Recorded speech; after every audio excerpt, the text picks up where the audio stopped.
गायत्री महामंत्र एक बार मेरे साथ दोहराओ। ओम भूर्भुवः स्वः तत्सवितुर्वरेण्यं भर्गो देवस्य धीमहि धियो यो नः प्रचोदयात्। आज मेरा मन है, मैंने पिछले दिनों चित्त के बारे में कह रहा था और मैंने ये कहा था कि चित्त को कोई बुराई छू नहीं सकती। मन, बुद्धि, चित्त और अहंकार, ये बात मैंने आपको समझाने का प्रयास किया था और आज मेरा मन है कि मन के साथ चित्त को जोड़ा जाए, क्योंकि अब समय नहीं है। मात्र अब आज का और कल का दिन बचा है। परसों से हमें अनुष्ठान शुरू करना है। इसलिए मन के साथ में आज मैं चित्त को जोड़ना चाहता हूं। अगर आपने मन के साथ में चित्त को जोड़ लिया तो आपके साथ में एक क्रिया होने लग जाएगी। उसको कहते हैं चिंतन और मनन। भौतिक क्षेत्र में जो शक्ति काम करती है, इन्हीं दो शक्तियों के रूप में काम करती है। आत्मिक क्षेत्र में जो काम करती है वो ध्यान धारणा के रूप में काम करती है। ध्यान और धारणा। परंतु भौतिक क्षेत्र में जो काम करती है वो चिंतन और मनन। भाई, शरीर का काम तो काम करना है। आप उससे अच्छा करा लो, बुरा करा लो, जो आपको कराना है वो वही करेगा। आपका आज्ञाकारी है, आपका सेवक है, मजबूर है, क्योंकि उसकी अपनी कोई स्वतंत्र सत्ता नहीं है। ना उसकी किसी स्तर पर भी चलती है, किसी स्तर पर भी उसकी चलती नहीं है। और ना चलने के कारण वो मजबूर है। आप उसको अच्छा खिलाएं तो अच्छा परिणाम देता है, बुरा खिलाएं तो बुरा परिणाम देता है, अच्छे काम कराएं तो अच्छा परिणाम देता है, बुरे कराएं तो बुरे कर परिणाम देता है। वो उसके ऊपर, अपने ऊपर कुछ भी नहीं है। वो सब किसके ऊपर है? मन। शरीर जो टिका हुआ है वो मन के ऊपर है। शरीर का स्वामी मन है। मन आदेश देता है, दोनों के बीच में संबंध बनता है, स्वामी का और सेवक का। शरीर तुरंत अपनी क्रिया करता है जो मन आदेश देता है। मन का स्थान मस्तिष्क है। मस्तिष्क शरीर का एक अंग है। आप सब देखते होंगे, विज्ञान भी, डॉक्टर्स भी, सारा जितना जीव विज्ञान है वो मस्तिष्क के बारे में जरूर जानता है। और शरीर में सबसे महत्वपूर्ण अगर स्थान है तो हमारा मस्तिष्क है।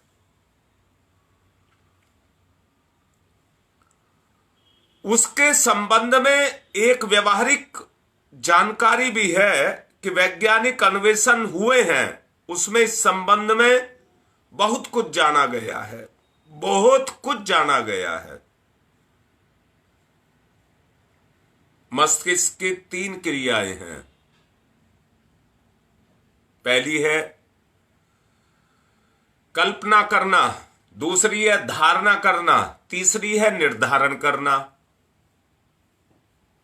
ये 3 क्रियाएं आपके मस्तिष्क की हैं। कल्पना को मानस कहते हैं।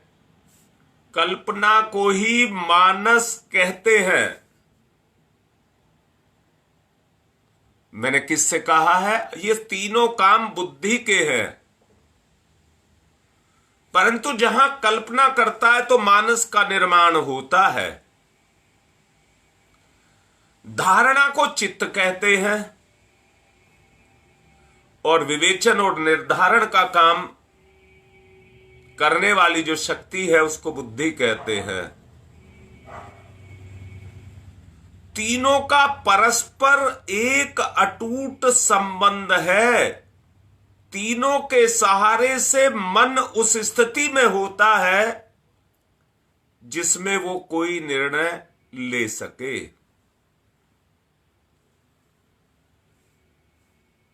कल्पनाओं को आकाश में उन्मुक्त पक्षी की तरह से उड़ता हुआ हर कोई देख सकता है, और उड़ने की दशा में उसे छूट भी है। उड़ भी सकता है परंतु उसको छूट भी है।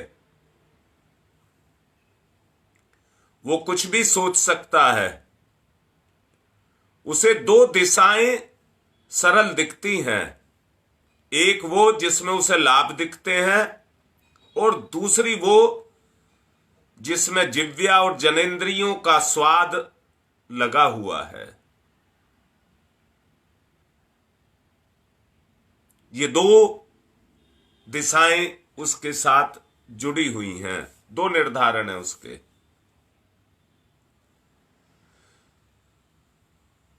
आजकल के क्षेत्र में जिव्या और जनेंद्रिय उसके मुख्य अंग बन गए हैं। इसके बाद मनोरम दृश्य देखने का नंबर आता है। धन, लाभ, पारिवारिक समृद्धि, यश, पद, सम्मान आदि की कल्पनाएं मन करता रहता है। हानि पक्ष में शत्रु कब है? अनिष्ट की आकांक्षा, घाटा, चोरी, अभाव, खिन्नता, मरण, ये कितने ही ऐसे प्रसंग हैं जिन पर मन अपनी पूरी तरह से प्रचंड कल्पनाएं करता है, और इतनी प्रचंड कल्पनाएं करता है कि निरंतर वो कल्पनाएं उसके अंदर काम करती रहती हैं। आप देख लीजिए, प्रैक्टिकल देख लीजिए, अपने जीवन में झांकिए और महसूस करिए।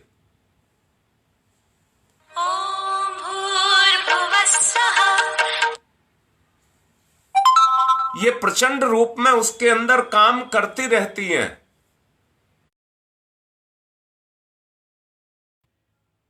अभी जैसा मैं कह रहा था, अगर किसी के सामने कोई भी परिस्थिति पैदा होती है तो उस परिस्थिति में वो अपने आप को फंसा हुआ महसूस करता है। दूसरी तरफ बता रहा था मैं अभी, वो आकाश में उन्मुक्त होकर के विचरण करता है, बड़ी लंबी लंबी उड़ानें उड़ता है, परंतु सोच करके देखिए,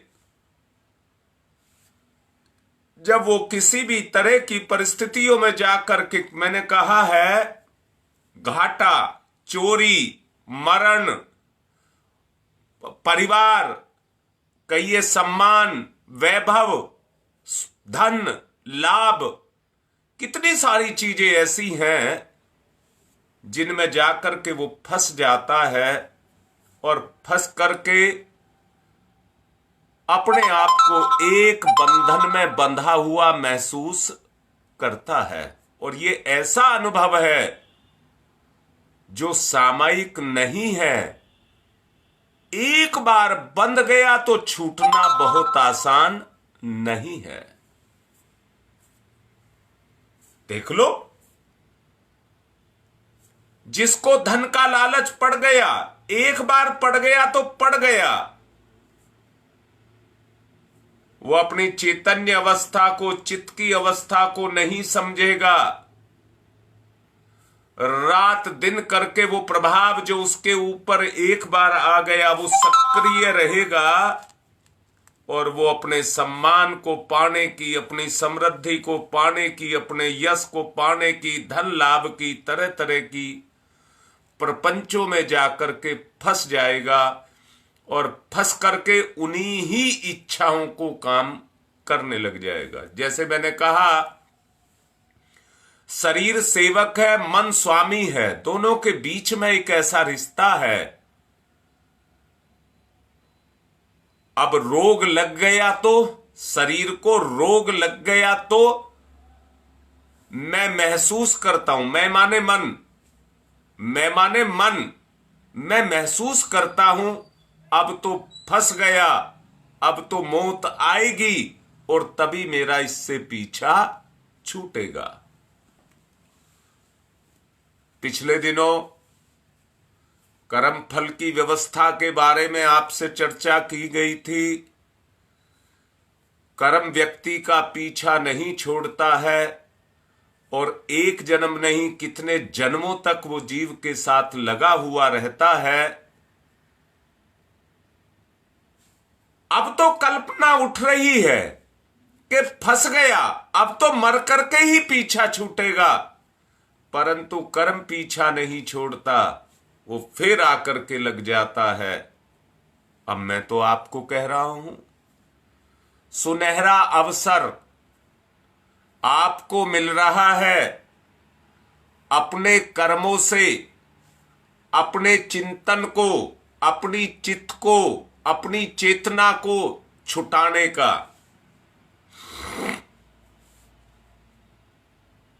खिन्नता पैदा ना हो, ऐसी कल्पनाएं पैदा ना हो। आप एक पक्का मन बना लीजिए, अपने संकल्प को जगा लीजिए। कोई भी परिस्थिति आएगी, कोई भी दुख आएगा, तो मैं हर किसी को झेलने के लिए तैयार रहूंगा। हर स्थिति में हर दुख को, हर बुराई को झेलने के लिए तैयार रहूंगा। वस्तुतः आदमी एक ही काम कर रहा है कि अपने कर्मों को काट रहा है। अनुकूल और प्रतिकूल कल्पनाएं जो हैं, अनुकूल और प्रतिकूल होती हैं।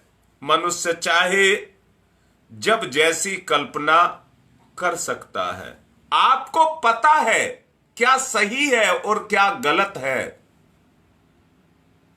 भाई ईमानदार होकर के देखना, जो चीज बुरी है, इंद्री को उसमें सुख है, तो इंद्री को सुख देने के लिए आदमी लोभ की, मोह की, काम की, व्याभिचार की जितनी भी कल्पनाएं करता है, उसके पीछे उसका सुख लगा हुआ होता है। संभावना सभी की रहती है, असंभव इस दुनिया में कुछ भी नहीं है, और कम से कम मन के लिए तो कुछ भी संभव नहीं है।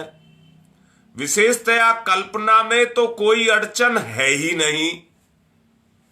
भाई प्रत्यक्ष देख लीजिए, कल्पना तो आपके हाथ में है। मना मत करना, कल्पना आपके हाथ में नहीं है, कल्पना आपके हाथ में है, परंतु तुम गुलामियत कर रहे हो, तो किसी और को बुराई मत देना। कोई नहीं देख रहा, आप स्वयं साक्षी हैं, वो आपके हाथ में है। आप जैसा चाहें अपनी कल्पना को उधर ही मोड़ सकते हैं। मनुष्य किसी भी खाली समय में, किसी भी स्तर पर कितनी ही देर तक कल्पना करता रह सकता है, कल्पना करता हुआ रह सकता है। मन की एक दूसरी परत और भी है। दूसरी परत में आपको लेकर के जा रहा हूं। और उस दूसरी परत का नाम है धारणा। कल्पनाओं के करते करते आपकी स्थिति एक अवस्था तक पहुंच गई जहां पर आपकी चेतना उस कल्पना की गुलाम हो गई। मालिक का और सेवक का रिश्ता नहीं रह गया, अब रिश्ता बदल गया। किसी व्यक्ति की परिस्थिति के संबंध में इससे पूर्व जाना सुना और उसके आधार पर उसके प्रति धारणा को जगाया जा सकता है। किसी भी व्यक्ति के प्रति, हर व्यक्ति के प्रति आपकी अपनी एक धारणा है। व्यक्ति कैसा है, जैसा आप उसके बारे में सोचते समझते हैं, जो आपकी धारणा उसके प्रति है, व्यक्ति वैसा ही है। ये अनुभव कल्पनाओं में होता है। अनुभव कह रहा हूं, ये अनुभव कल्पनाओं में होता है। आप अपनी पत्नी को कैसा अनुभव करते हैं, आप अपने बेटे को कैसा अनुभव करते हैं, आप अपने भाई को कैसा अनुभव करते हैं, ये आपकी धारणा है। बहुत अच्छे से समझ लेना, हर संबंध के बीच में छुपी हुई है। अब मैं ही आपसे पूछ रहा हूं, मां का और संतान का रिश्ता कैसा है, वो उसकी धारणा पर निर्भर करता है। बहुत से बच्चे अपने माता पिता के अंदर कमियां निकालते हैं, उनकी धारणा बन गई है, उनके प्रति उनकी उस तरह की धारणा बन गई है। अगर वो कमियां निकालते हैं तो कमी का स्रोत वो माता पिता है, परंतु जो अपने माता पिता में भगवान को देखते हैं वो उनके लिए भगवान है। ये धारणा है, इसी को धारणा कहते हैं। आपकी पत्नी के प्रति और आपकी पत्नी का आपके प्रति क्या रवैया है, ये दोनों के बीच में संबंध को जोड़ने वाली धारणा है। अनुभव और समर्थन कल्पनाओं के माध्यम से होता है। अनुभव और समर्थन कल्पनाओं के माध्यम से होता है। इसके लिए मनमर्जी की बात है ये आपकी, कोई आप पर जबरदस्ती नहीं कर सकता, कर ही नहीं सकता। आपकी मनमर्जी है, हर व्यक्ति की मर्जी है, चाहे वो छोटा है या बड़ा है। प्रतिकूल किसी भी प्रकार के उदाहरण को संचय करते हुए जब आप देखते होंगे, जो अपने अंदर पैदा हो रहा है, अगर रुकावट लगाना है तो वहां पर लगा लीजिए, पर एक बार धारणा बढ़ गई तो उसको तोड़ना, पत्थर को तोड़ना आसान है, पर उस धारणा को तोड़ना बहुत आसान नहीं है। फिर से कह रहा हूं, लोभ क्या है, आपकी धारणा। मोह क्या है, आपकी धारणा। वासना क्या है, आपकी धारणा। जितनी भी चीजें हैं वो आपकी धारणा में आकर के बैठ गई हैं और इतनी पक्की हो गई हैं, मर जाएंगे परंतु उनको छोड़ने के लिए तैयार नहीं है। इस दुनिया में उदाहरण की कमी नहीं है किसी भी चीज की। आदमी की आंखों के सामने से सब कुछ गुजर रहा है और आदमी सब कुछ देख रहा है, परंतु देख करके भी मानने और बदलने के लिए तैयार नहीं है। वे अनुकूल पक्ष भी आदमी को मिल सकते हैं और प्रतिकूल पक्ष तो मिलते ही मिलते हैं। अनुकूल को पहचानता नहीं है पर प्रतिकूल को पहचानता है, प्रतिकूल को पहचानता है पर पहचानने के बाद, दुख पाने के बाद भी उनको छोड़ने के लिए तैयार नहीं होता, क्योंकि वो तत्व हमारे चिंतन में, चेतना में आकार को धारण कर गए, आकार को धारण कर गए। अगर उन्हें निकालना है तो उस धारणा को मिटाना पड़ेगा, ना कि चिंतन को। इस बुद्धि को मारने से कुछ नहीं होगा।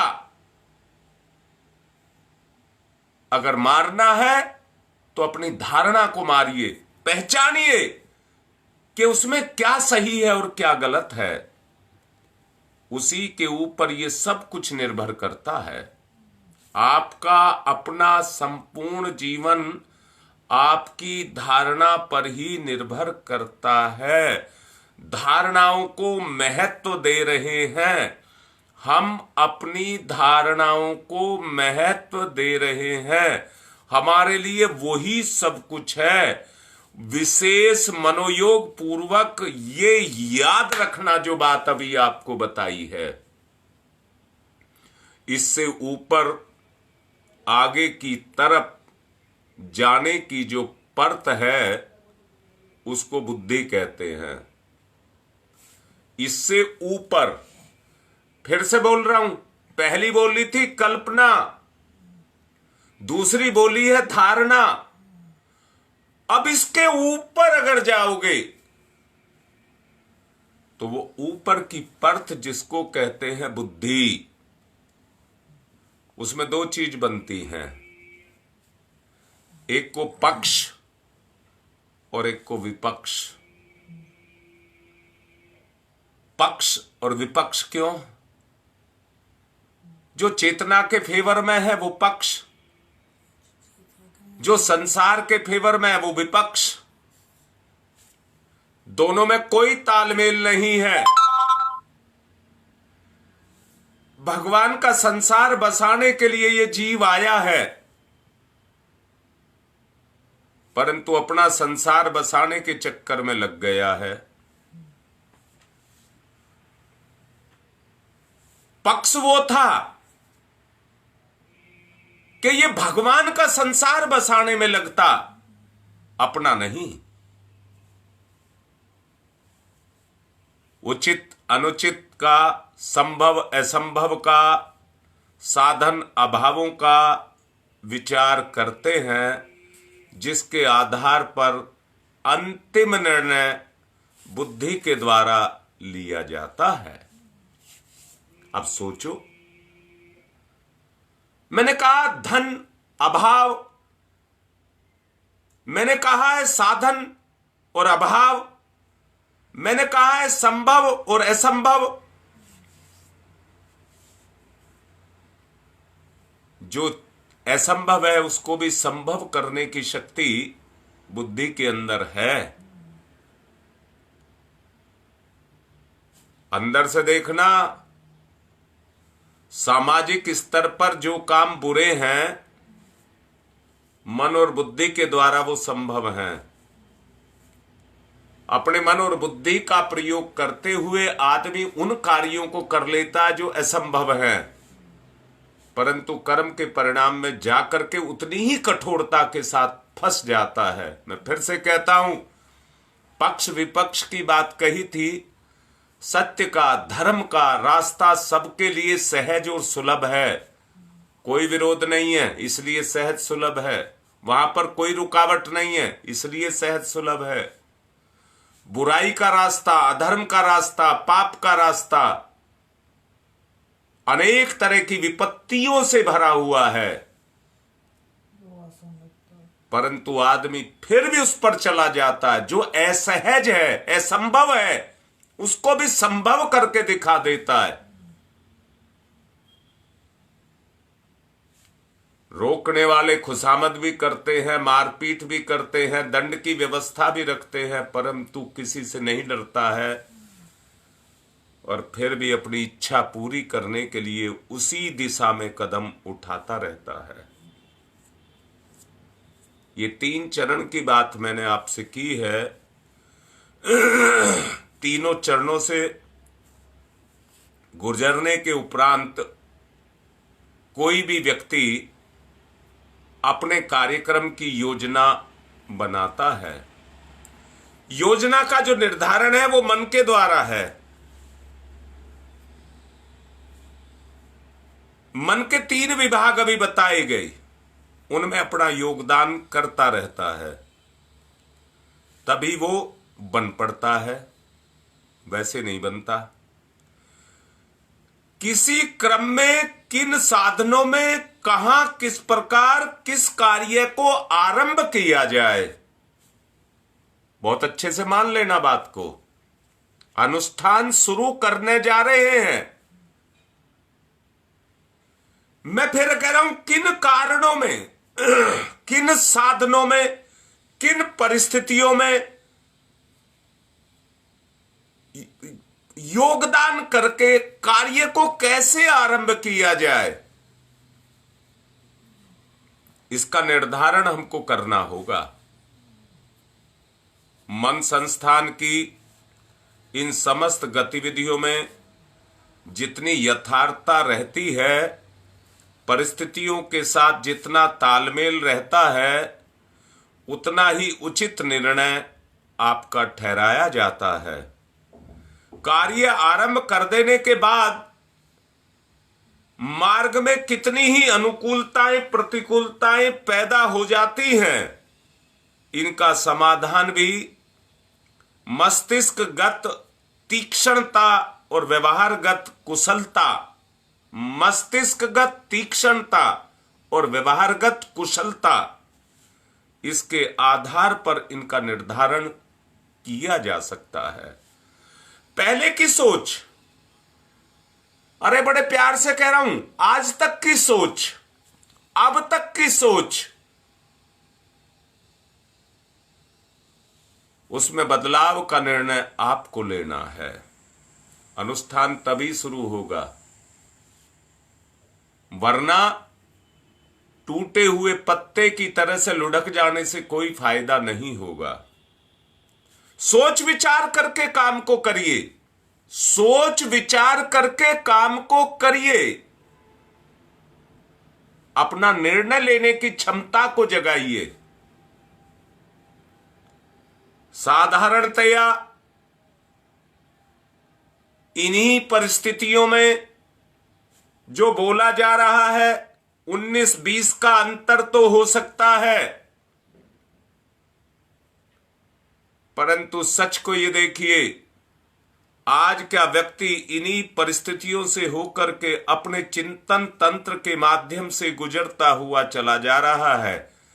एक ऐसा परिवेश, एक जैसे नदी की एक दिशा धारा होती है, उस दिशा में वो सारे पानी की बूंदों को लुढ़का करके ले जाती है, खींच करके ले जाती है। ऐसे ही आज के परिवेश का एक सोच है, आज के परिवेश की एक सोच है, और उसी सोच के कारण वातावरण बना है। वो वातावरण सबको अपने साथ खींच करके लेकर के जा रहा है। पानी का स्वभाव जिस तरह से नीचे की तरफ जाना है, आज के व्यक्ति के व्यक्तित्व का चिंतन भी निम्नगामी हो गया। इंद्रिय भोगी, दो बात मैंने कही थी, एक जनेंद्री की बात कही थी और दूसरी स्वादेंद्री की बात कही थी। आज इन दोनों की प्रधानता हो गई है और आज का आदमी इन्हीं में अपने चिंतन और कल्पनाओं के रूप में अपनी क्षमता को इन्हीं के अंदर लगा रहा है और अपने साथ उसी तरह की परिस्थितियां बना रहा है। और परिस्थिति मत कहना, तालमेल कह रहा हूं, तालमेल, वैसा ही तालमेल बिठाता हुआ चला जा रहा है। उसकी बुद्धिमत्ता उतने ही ऊंचे स्तर की मानी जाती है। जो कल्पना तो करता है पर उसके साथ परिस्थितियों का तालमेल नहीं बैठाता, वो उतना ही मंदमती या मूर्ख कहा जाता है। भाई, सच्चाई को मत झुटलाना। यहां मैं एक बात और भी कहूंगा, गंभीरता पूर्वक समझने की आवश्यकता है। बहुत गंभीर होइए। स्वच्छ कल्पना और बुद्धि युक्त निर्णय के माध्यम से जो धारणा का पक्ष बनता है, दोबारा से बोल रहा हूं, गुरुदेव ने भी कहा है, निर्मल मन मोही भावा। स्वच्छ कल्पना और बुद्धि युक्त निर्धारण, इनके बीच में, इन दोनों के बीच में जो होती है उसको धारणा कहते हैं। वो धारणा का पक्ष है, उसकी भूमिका अदृश्य है। सबसे अधिक उसी की ही शक्ति होती है, धारणा की शक्ति होती है। धारणा से मतलब जैसे किसी बर्तन के अंदर किसी द्रव्य पदार्थ को, मान लीजिए जल है, दूध है, गंगा जल है, किसी को भरते जाओ तो वो वहां तक सहन कर लेता है जहां तक उसकी धारिता होती है। ऐसे ही हर व्यक्ति की धारिता है। व्यक्ति कष्ट पाता है और अपना विकास देखता है। मैं दोबारा से कह रहा हूं, अपनी उन्नति सुख में नहीं है। पढ़ने वाला मेहनत करता है, दुख उठाता है, रात दिन जगता है, तो सर्टिफिकेट पाता है, डिग्री पाता है, सांसारिक स्तर ऊंचा होता है। अगर आत्मिक स्तर आपको ऊंचा करना है और आप उस तरह के काम कर रहे हैं जो अनुष्ठान के काल में आपसे कराए जाएंगे, परंतु अगर आपकी धारणा, जो मैंने कहा बुद्धि के और कल्पना के बीच में रहती है, आप अपनी धारणा से महसूस कर रहे हैं कि मेरा भला हो रहा है, वो धारणा आपके दुख पाकर के भी उस सीढ़ी पर चढ़ती चली जाएगी।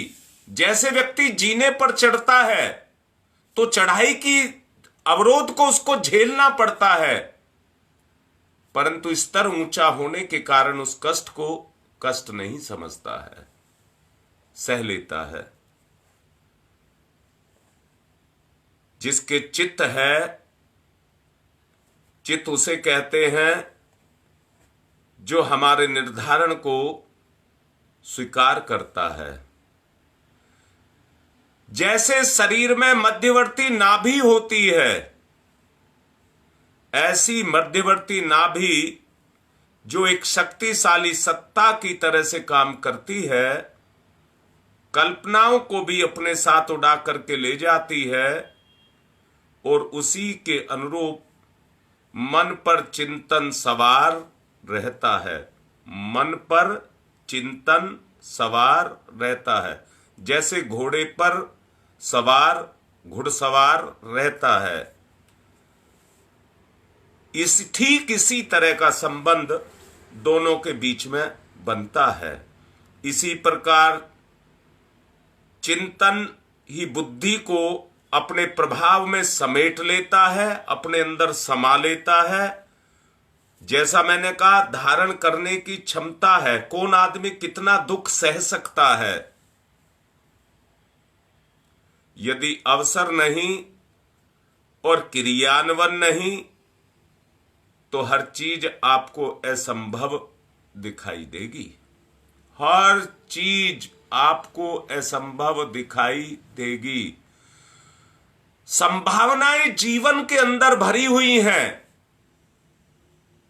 जब असंभव को संभव करने का मन बना लेता है तो संभावनाएं क्रियाशील हो जाती हैं और व्यक्ति बड़े बड़े जोखिम उठाता है संसार में, और जोखिम उठाने की शक्ति उसके अंदर पैदा होती हुई चली जाती है।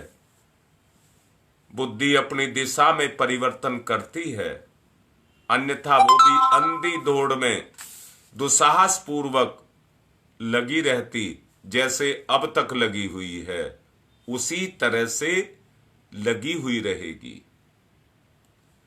इसी को परिष्कृत करने के लिए मैं दो बात कहूंगा। एक को कहूंगा आत्म परिष्कार और दूसरे को कहूंगा आत्म कल्याण। एक को कहा है आत्म परिष्कार और दूसरे को कह रहा हूं आत्म कल्याण। जब स्वच्छ कल्पनाएं अपने अंदर पैदा होने लग जाएं और धारणा में सहने की शक्ति पैदा हो जाए तो परिष्कृत होने लग जाते हैं। ये व्यक्तिगत स्तर पर है, पर जब यही सामाजिक स्तर पर, पारिवारिक स्तर पर होता है तो आत्म कल्याण का रास्ता खुल जाता है। सबसे पहले आत्म परिष्कार की साधनाएं करनी पड़ती हैं। आत्म परिष्कार की साधनाएं करनी पड़ती हैं। जब हम आत्म परिष्कार की साधना करने लग जाते हैं तो यह एक पक्ष अनुभव, अभ्यास, दबाव से किसी ढांचे में ढलता है। दबाव भी बोला है मैंने, वो एक ढांचे में ढलता है। अब दबाव किसका? आपका अपना। किसके माध्यम से? अनुष्ठान के माध्यम से। जब आप अपनी धारणा पर अपना दबाव बनाते हैं और अच्छाई का प्रवेश उसके अंदर कराते हैं तो उस दबाव के कारण एक ढांचे के अंदर व्यक्ति ढलता जाता है, यानी कि अपनी धारणा का स्वरूप बदलता हुआ चला जाता है और अपने आप को इस योग्य बनाता है कि श्रेष्ठता से प्रभावित और अपनी दिशा धारा, रीति नीति इस प्रकार बदले जिससे मानवीय गरिमा उसके अनुरूप ऐसे काम बन पड़े जिनमें आत्मसम्मान और लोक सम्मान की उपयुक्त मात्रा उपलब्ध हो सके।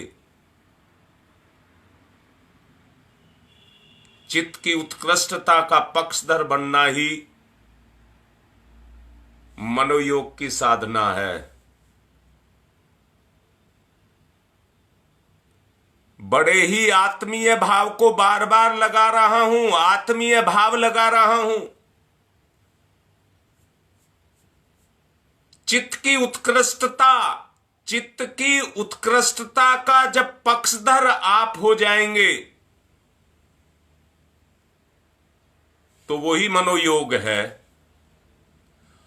मैंने अभी कुछ देर पहले कहा था चिंतन और मनन, और दूसरा कहा था ध्यान और धारणा। एक आंतरिक एक बाह्य है। जहां दोनों मिलती है तो उनका योग होता है, जुड़ाव होता है और शक्ति बनती है। चित्त की प्रमुखता अध्यात्मवादी। फिर दोबारा सुन लीजिए, मैंने कहा था दो योग की बात मैंने करी थी। चित्त की जो प्रमुखता है वो अध्यात्मवादी, भौतिकवादी, मनोवैज्ञानिक समान रूप से स्वीकार की जाती है। दोनों क्षेत्रों में अध्यात्मवादी, भौतिकवादी और विज्ञानी, ये दोनों क्षेत्रों में स्वीकार की जाती है। अध्यात्मवादी अपने चित्त को आदतों का भंडार बनाता है, उनमें समावेश करता है, उसी में वैसा कर गुजरने की प्रेरणाएं उठती हैं जैसा कि चित्त की लालसाएं उभरती हैं। आदतें इतनी प्रबल होती हैं कि समूचे व्यक्तित्व पर वो छाई रहती हैं। नशेबाजी की तरह से छुड़ाई नहीं छूटती। इसलिए साधना विज्ञान में हठपूर्वक परिश्रम करना पड़ता है अपने परिशोधन के लिए। आत्मिक निवेदन कर रहा हूं, जो कुछ भी करेगा वो किसी के लिए नहीं, अपने लिए करेगा। जो जो कुछ भी करेगा वो किसी के लिए नहीं कर रहा, सब अपने लिए कर रहा है। अच्छा, आप अपनी पत्नी का भी भला चाहते होंगे, अपने बच्चे का भी भला चाहते होंगे, आप अपने परिवार का भी भला चाहते होंगे, रिश्तेदार का भी भला चाहते होंगे, अपना भी चाहते हैं क्या? कष्ट झेलने की क्षमता अगर आप में है, ये एक ऐसा रास्ता है, मैंने कैसा रास्ता बताया, जो सत्य का रास्ता है, सुलभ रास्ता है, सहज रास्ता है, जिसमें कोई रुकावट नहीं है। अगर रुकावट है तो अपनी धारणा की ही रुकावट है। तो पहले अपना तो भला करो, पहले अपना तो भला करो, तभी आप किसी का भला कर सकते हैं। अगर आप अपना ही भला नहीं कर रहे हैं तो किसी का क्या भला कर सकते हैं? देखते रह जाओगे, समय निकल जाएगा। अनेक प्रकार के साधनात्मक कार्य अब तक होते रहे हैं, हम कराते रहे हैं, ग्रुप बना करके करते रहे हैं। आज ऑडियो भी डाली है, उसको भी सुनना। संघ शक्ति की बात आपसे कही है। अकेले साधना करना, जरा ऑडियो को सुनकर के निर्धारण कर लेना, आपको पता लग जाएगा।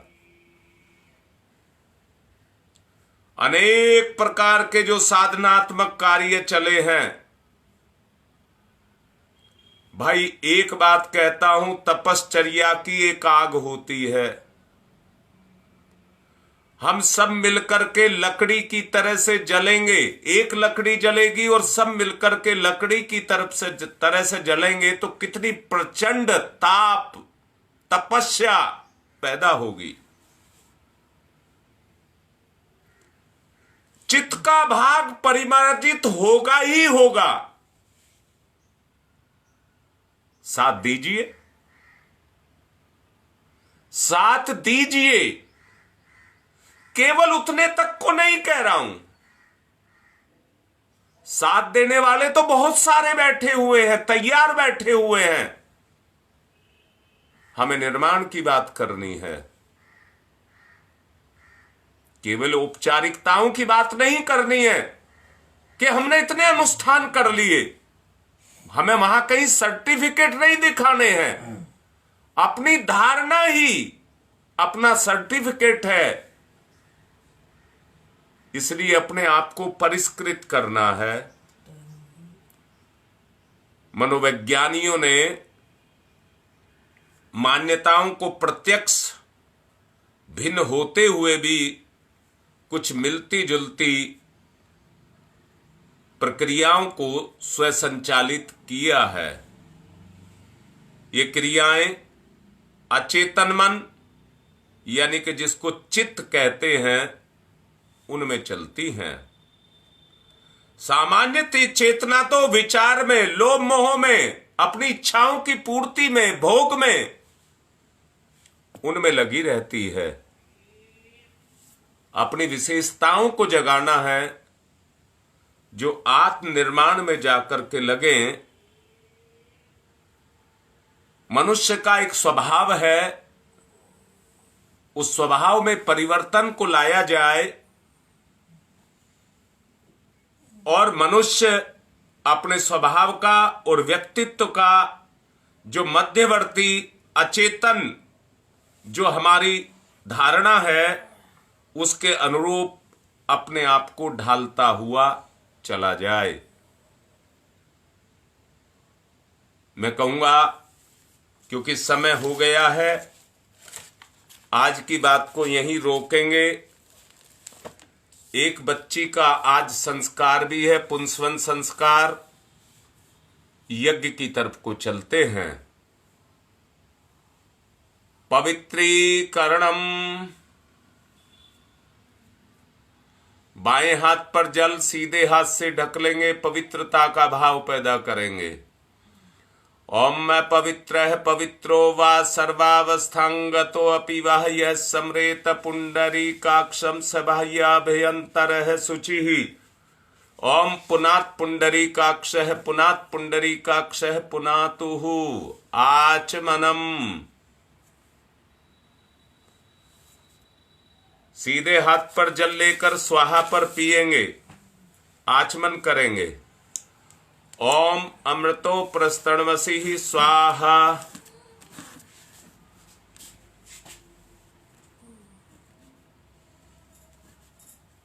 ओम अमृता पिधानमसी स्वाहा। ओम सत्यम यशः श्रीर्मय श्री श्रीयताम स्वाहा। हाथ साफ करेंगे, बाईं हाथ पर जल लेकर सीधे हाथ से 5 उंगलियां डुबाकर शिखा बंधन करेंगे। ओम चिद्रूपिणी महामाये दिग्वतेज समन्विते तिष्ठ देवी शिखा मध्य तेजो वृद्धिम कुरुषमेव न्यास है। ओम वांगमयी आशय अस्तु। ओम नशोर में प्राणोस्तु। ओम अक्षनोर में चक्षुरस्तु। ओम कर्णयोर में श्रोत्रमस्तु। ओम बाहोर में बलमस्तु। ओम उर्वोर में ओजवस्तु। ओम अरिष्टानि मेंगानि तनुस्तन्वा में सहसंतु।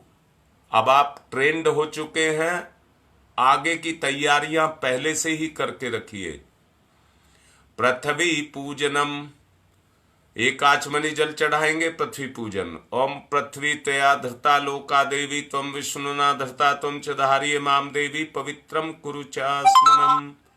चंदन धारणम। ओम चंदनस्य महत्य पूर्णम पवित्रम पापनाशनम आपदाम हरते नित्यम लक्ष्मी तिष्ठति सर्वदाम।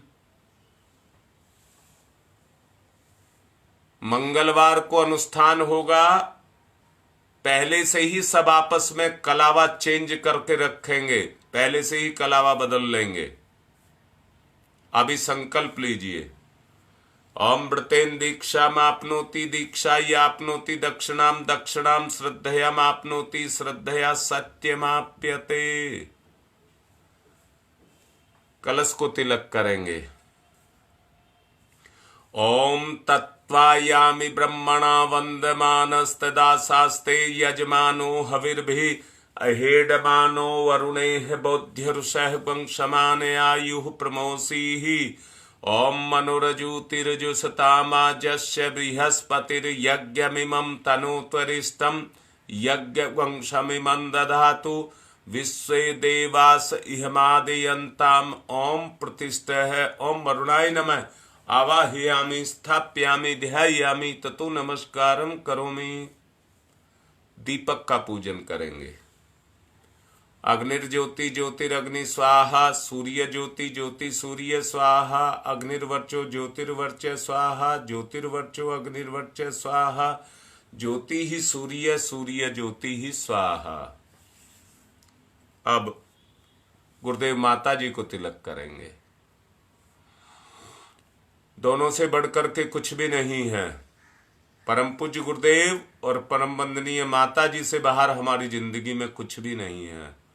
अंडे में जिस तरह से चूजा छुपा है, हमारा व्यक्तित्व भी उन्हीं के बीच में छुपा है। ऐसी आदर्श सत्ता को हम हृदय से उनका सम्मान करेंगे।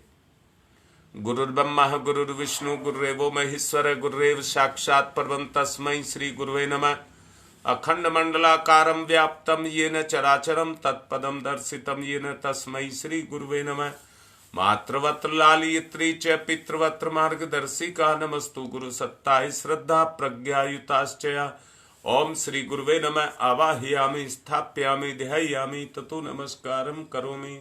माँ गायत्री आयातु वरदे देवी त्र्यक्षरे ब्रह्मवादिनी गायत्री छंदसां माता ब्रह्मयोनिर्नमस्तुते। ओम श्री गायत्र्यै नमः। आवाहयामि स्थाप्यामि ध्यायामि ततो नमस्कारं करोमि। पूजन करेंगे।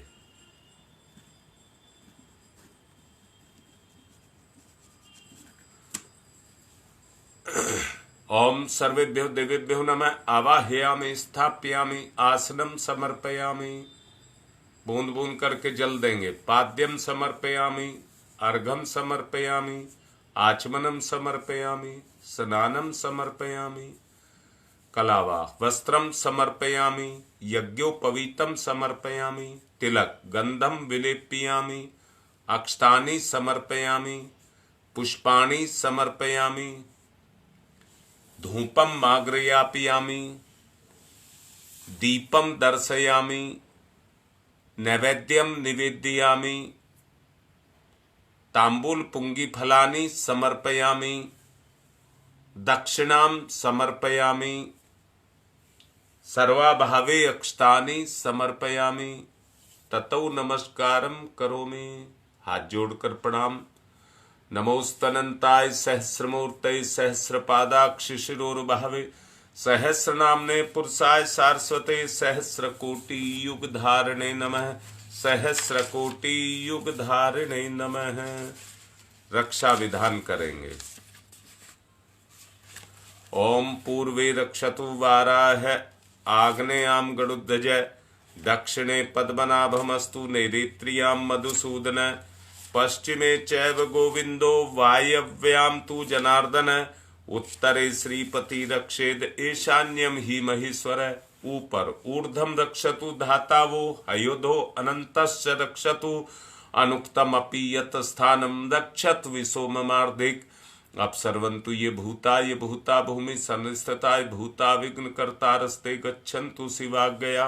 अपक्रामन्तु भूतानि पिशाचा सर्वतो दिशम, सर्वेषां विरोधेन यज्ञ कर्म समारभे, यज्ञ कर्म समारभे।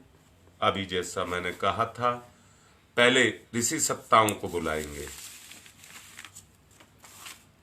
हाथ पर पुष्प और चावल लेंगे। गौतम ऋषि श्रोत्र कर्म के संप्रदाय का जिनने किया परिवर्तन था, अग्निहोत्र की परंपरा में किया सुखद संशोधन था। सभी प्राणियों के जो प्रिय उन गौतम ऋषि को आज नमन। ऋषि प्रिय थे जो रहे ना निष्क्रिय, उन गौतम ऋषि को आज नमन। ओम गौतम सर्वभूतानां ऋषीणां च सदा प्रियम, श्रोतानां कर्माणां च संप्रदाय प्रवर्तक। ओम गौतमाय नमः। आवाहयामि, स्थाप्यामि, ध्यायामि। ऋषि भारद्वाज का आवाहन। सदा अध्ययन को तत्पर ऋषि भारद्वाज का है वंदन। अतल ज्ञान के थे सागर, ऋषि भारद्वाज का है वंदन। हे ऋषिवर, ये भाव भरा आमंत्रण है, स्वीकार करें। हम सबका आतिथ्य यज्ञ में आकर अंगीकार करें। ओम भारद्वाज नमस्तुते, सदा अध्ययन तत्पर। आवाहयामि यज्ञे अस्मिन् पूज्यं प्रतिगृह्यताम्। ओम भारद्वाजाय नमः। आवाहयामि, स्थाप्यामि, ध्यायामि, ततो नमस्कारं करोमि। विश्वामित्र ऋषि का आवाहन। तेजस्वी प्रज्वलित अग्नि से तप की जो प्रतिमूर्ति बने, गायत्री की प्रतिस्थापना करके जग की पूर्ति बने, उन ऋषि विश्वामित्र को करते हम सब नमन। यहाँ कृपा करें ब्रह्म ऋषि, आपका हो सुख कर आगमन यहाँ। ओम विश्वामित्र नमस्तुभ्यं, ज्वलदा अग्नि संप्रभम, अध्यक्षीकृत गायत्री तपोन रूपेण संस्थिता। ओम विश्वामित्राय नमः। आवाहयामि, स्थाप्यामि, ध्यायामि, ततो नमस्कारं करोमि। अब कश्यप ऋषि का आवाहन। हे कश्यप ऋषि, सदा आपको जगती ने सम्मान दिया और आपने प्राणी मात्र को विपुल दया का दान दिया। है प्रार्थना हमारी हम पर भी कुछ कृपा करे ऋषिवर। हम सब की पूजा अर्चा स्वीकार यहाँ स्वयं आकर करें। ओम कश्यप सर्वलोकाढ्य सर्वभूत दयाकार है, असि त्वं पृथ्यामि स पूज्यं प्रतिगृह्यताम्। ओम कश्यपाय नमः। आवाहयामि, स्थाप्यामि, ध्यायामि, ततो नमस्कारं करोमि। जमदग्नि ऋषि का आवाहन। हे ऋषिवर जमदग्नि, जिन्हें बिल्कुल समान हर सुख दुख था और कठोर तप के सुतेज से जो जलायमान मुख था, तपोमूर्ति उस ऋषि को होता आज यहाँ आवाहन है। महायज्ञ में उन्हीं पूज्यवर का वंदन अभिनंदन है। ओम जमदग्नि महातेजा तपसा ज्वलति हतम आवाहयामि यज्ञे अस्मिन् पूज्यं प्रतिगृह्यतामः। ओम जमदग्नै नमः आवाहयामि स्थाप्यामि ध्यायामि ततो नमस्कारं करोमि। वशिष्ठ ऋषि का आवाहन।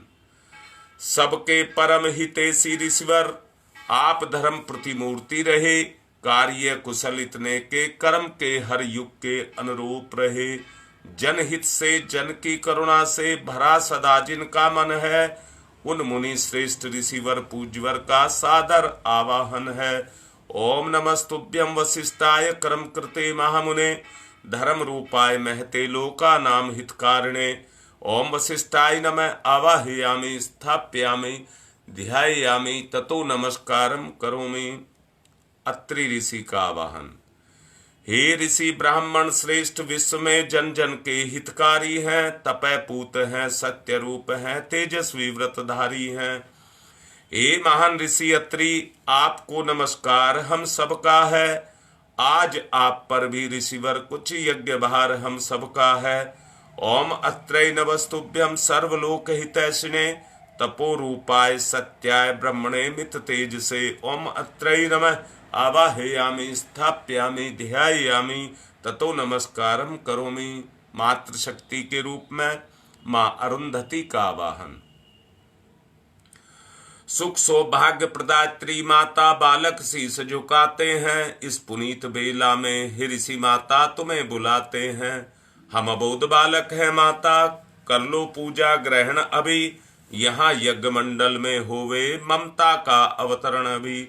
ओम अरुंधत्यै नमस्तुभ्यं सर्व सौख्य प्रदायिनी, एहि मंडले मध्ये त्वं नमः पूज्याम ग्रहण में। ओम अरुंधत्यै नमः आवाहयामि स्थाप्यामि ध्यायामि ततो नमस्कारं करोमि। अब बच्ची का संस्कार। सभी प्रार्थना करेंगे। आज ऑडियो में भी बताया गया था सामूहिक शक्ति में कितना बल होता है।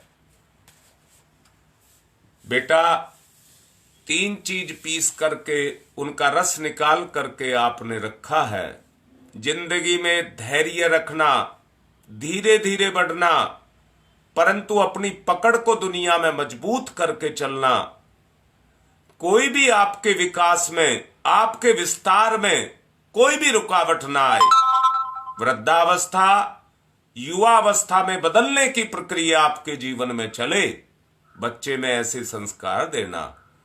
गिलोय वृक्ष के ऊपर चढ़ने की वृत्ति रखती है, हानिकारक कीटाणुओं को मारती है, शरीर में रोगाणुओं का, अंतःकरण में कुविचार दुर्भाव, परिवार और समाज में व्याप्त दुष्टता मूढ़ता, इनको मारने का, निवारण करने की क्षमता रखती है। शरीर को पुष्ट करके प्राण ऊर्जा की अभिवृद्धि सत्प्रवृत्तियों के रूप में हो, ऐसी सामर्थ्य बच्चे के अंदर हो। पीपल देव योनि का वृक्ष माना गया है। देवत्व परमार्थ के संस्कार बच्चे के अंदर सन्निहित हों।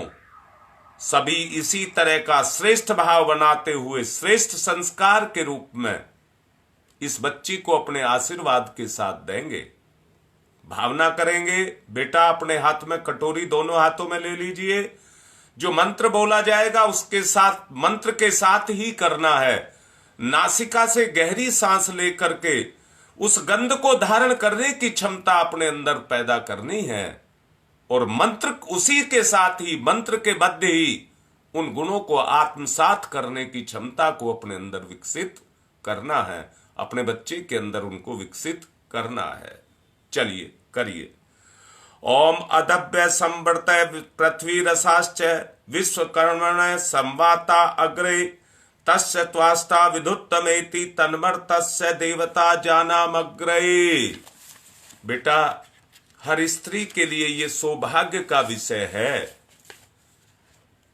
गर्भ के माध्यम से परमात्मा प्रकट हो रहा है। आप नहीं कर रहे हैं, ईश्वर आपको मौका दे रहा है।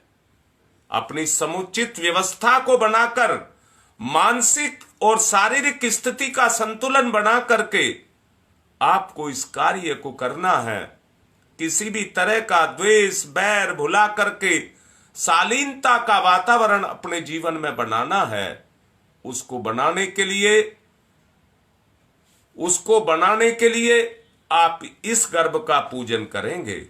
गर्भ के लिए गर्भिणी अपने परिवार के वयस्क जो भी उनके हैं उनके आशीर्वाद को ले और उस देव शक्ति के परम पूज्य गुरुदेव और परम वंदनीय माता जी के अनुग्रह को स्वीकार करते हुए अपने गर्भ को उस तरह के गुण दे। बेटा अपने हाथ पर पुष्प चावल लीजिए और अपनी नाभि से लगाइए।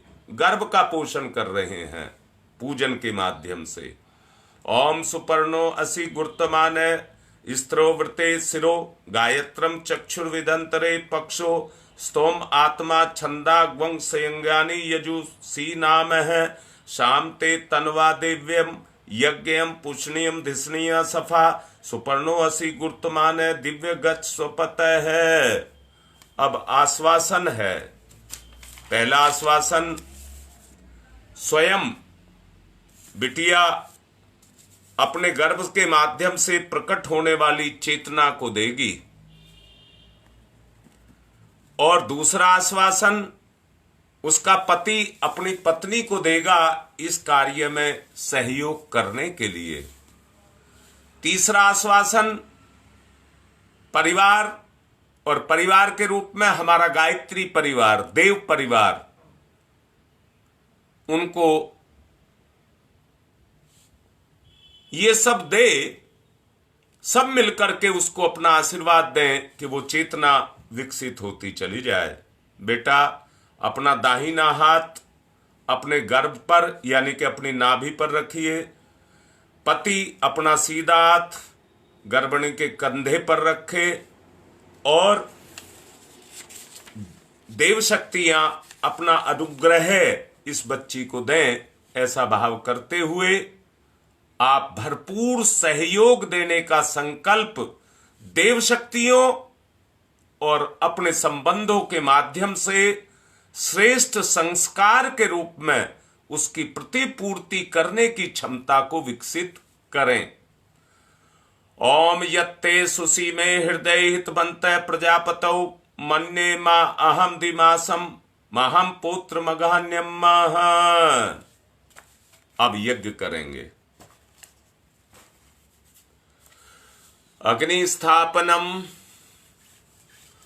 ओम भूर्भुवः स्वः द्यौरिव भूम्नाः पृथिवीवरीम्नाः तस्यास्ते पृथिवी देव यजने पृष्ठे अग्निं मन्नाधाया दधे अग्निं दूतं पुरो दधे हव्यवाहमुपब्रुवे देवामासादयादिह। ओम अग्नये नमः। अग्निम आवाहयामि स्थापयामि ध्यायामि ततौ नमस्कारम करोमि। अब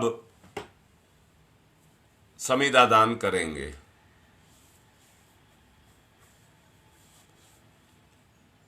ओम मयंतैद्मात्मा जातवेद से स्तेनेद्य वर्धस्व चेद्य वर्ध चास्मान प्रजया पशुर्भिर्भम वर्चसे अन्नादेन समेदयै स्वाहा। इदम अग्नि जातवेद से ईदम न माम। दूसरी ओम समिधाग्निम दुवशत धृतै बोध्यता तिथिम हव्य जुहोतनै स्वाहा। इदम अग्नि ईदम न माम। तीसरी ओम सुसमिधाय सोचि से घृतम तीव्रम जुहोतन अग्नि जातवेद से स्वाहा। इदम अग्नि जातवेद से इदम नमम। चौथी ओम तम त्वा समित भिरंगरो घृतेन वर्धयामसि बृहच्छोच्छाय विष्टयै स्वाहा। इदम आग्ने अंगिर से ईदम न माम। जल प्रसेचनम। कुंड के बाहर जिस दिशा में कहा जाए थोड़ा थोड़ा जल छोड़ेंगे।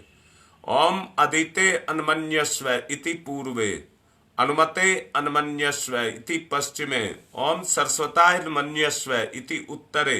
अब दक्षिण से चारों तरफ। ओम देव सवितः परशुव परशुव यज्ञपतिम भगाय दिव्यो गंधर्व के तपुः केतम न पुनातु वाचस्पति ही वाचम न स्वदतु। घी की 7 आहुतियां देना। ओम प्रजापतये स्वाहा इदम प्रजापतये इदम नमः। ओम इंद्राय स्वाहा इदम इंद्राय इदम नमः। ओम अग्नये स्वाहा इदम अग्नये इदम नमः। ओम सोमाय स्वाहा इदम सोमाय इदम नमः। ओम भूः स्वाहा इदम अग्नये इदम नमः। ओम भुवः स्वाहा इदम वायवे इदम नमः। ओम स्वः स्वाहा इदम सूर्याय इदम नमः। और किन्हीं को भी अपनी आहुतियां डलवानी है तो वो अपना नाम लिख दें। गायत्री मंत्र आहुति। ओम भूर्भुवः स्वः तस्य वितुर्वरेण्यं भर्गो देवस्य धीमहि धियो यो नः प्रचोदयात् स्वाहा इदम गायत्रे इदम नमः। ओम भूर्भुवः स्वः तस्य वितुर्वरेण्यं भर्गो देवस्य धीमहि धियो यो नः प्रचोदयात् स्वाहा इदम गायत्रे इदम नमः।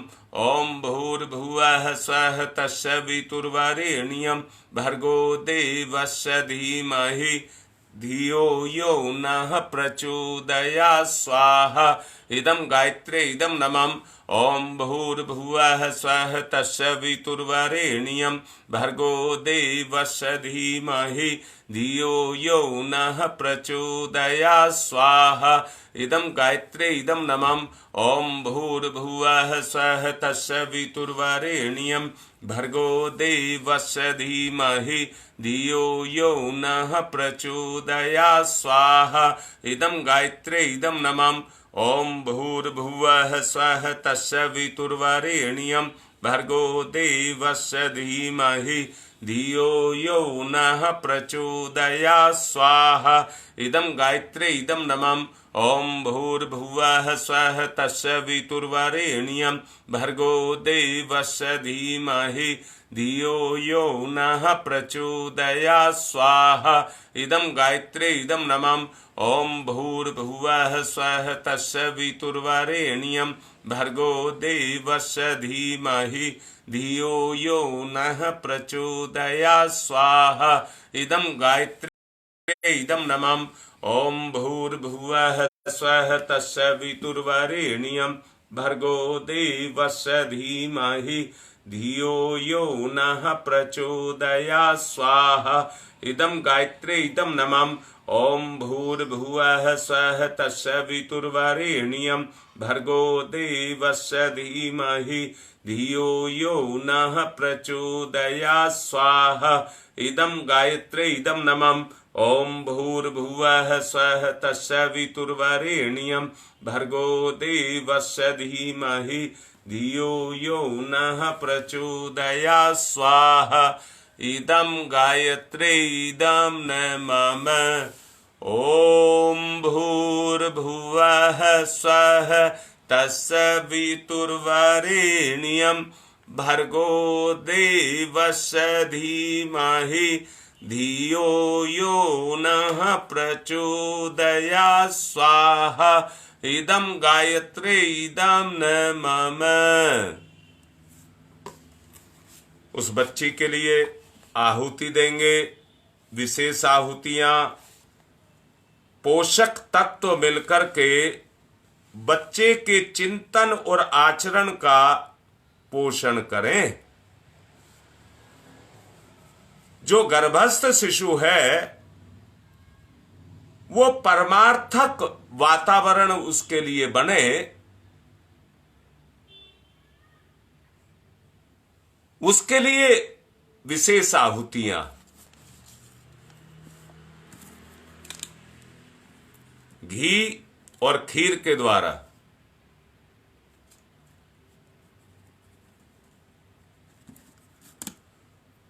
ओम धाता ददासु से प्राचीम जीवात्तु मुमुक्षताम वयम देवस्य धीमहि सुमतिम वाजनीवतै स्वाहा इदम धात्रै इदम नमः। ओम धाता ददासु से प्राचीम जीवात्तु मुमुक्षताम वयम देवस्य धीमहि सुमतिम वाजनीवतै स्वाहा इदम धात्रै इदम नमः। ओम धाता ददासु से प्राचीम जीवात्तु मुमुक्षताम वयम देवस्य धीमहि सुमतिम वाजनीवतै स्वाहा इदम धात्रे इदम नमम। महामृत्युंजय मंत्र से आगे की आहुति सबकी भलाई के लिए। आर्यन मलिक, उनका आज जन्मदिन है। मिथिलेश पांडे पारिवारिक स्थिति से उबरे। माधव का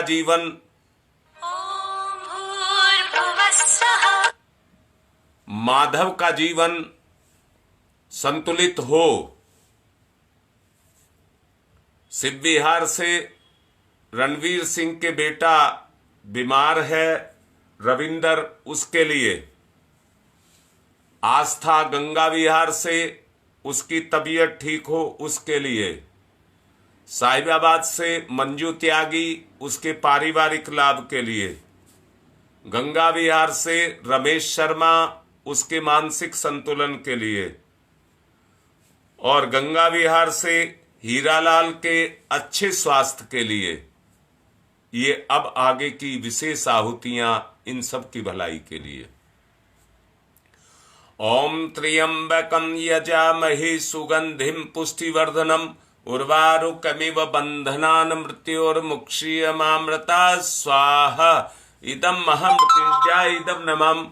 ओम त्र्यंबकं यजामहे सुगंधिं पुष्टिवर्धनम् उर्वारुकमिव बंधनान् मृत्योर्मुक्षीयमामृता स्वाहा। इदं महामृत्युंजय इदं नमः।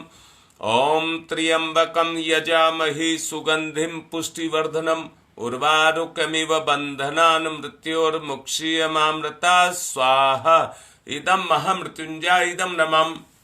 ओम पंचवक्राय विद्महे महादेवाय धीमहि तन्नो रुद्र प्रचोदयात् स्वाहा। इदं रुद्राय इदं नमः।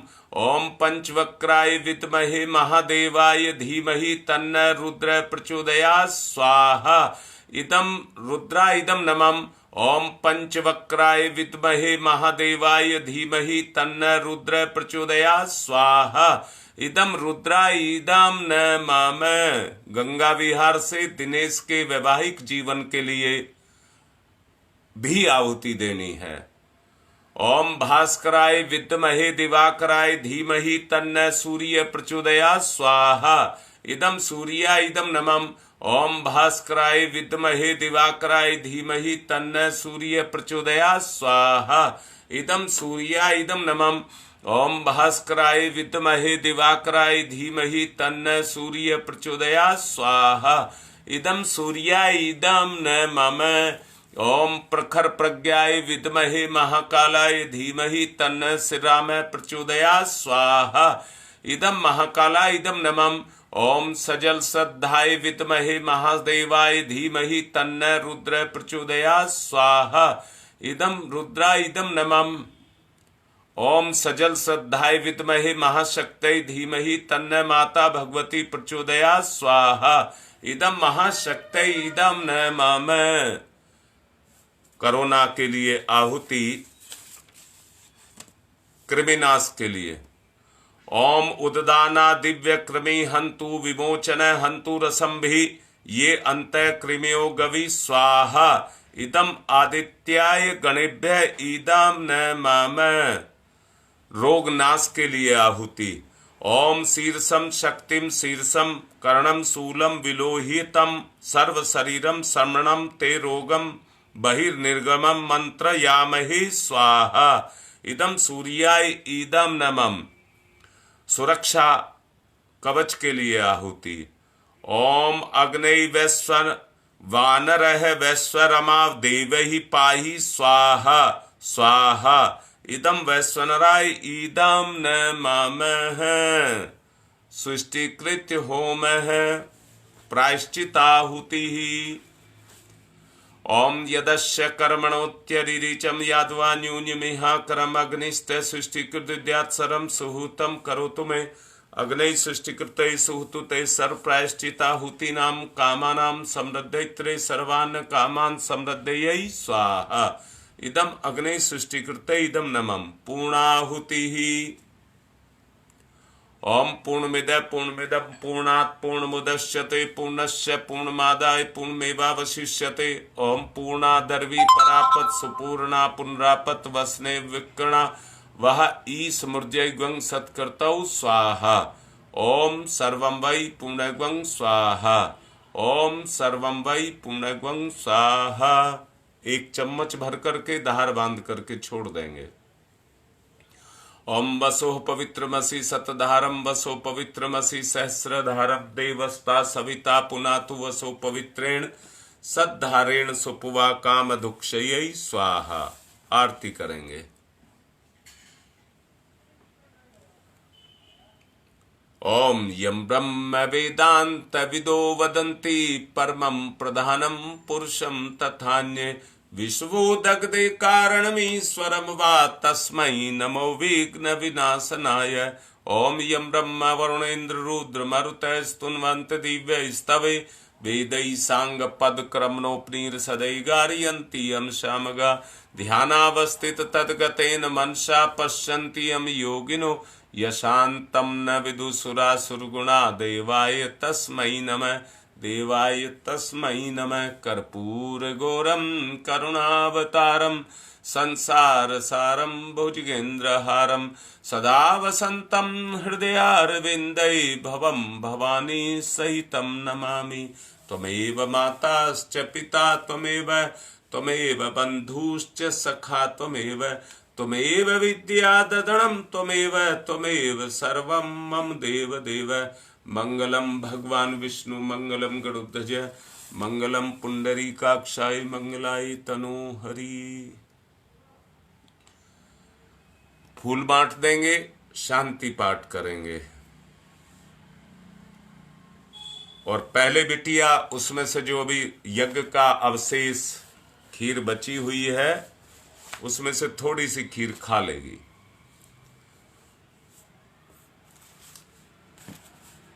ओम पयः पृथिव्यां पय ओषधीषु पयो दिव्यांतरिक्षे पयो धाः पयः स्वस्तिः परदिशः सन्तु मय्यम्मा।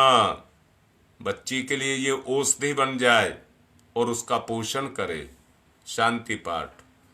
ओम ध्यौ शांतिरंतरिक्षं शांति पृथ्वी शांतिरापः शांतिरोषधयः शांति वनस्पतयः शांतिर्विश्वे देवा शांति ब्रह्म शांति सर्वगं शांति शांतिरेव शांति श्यामा शांतिरेधि। ओम शांति शांति शांति सर्वारिष्टा सुशांतिर्भवतु। अब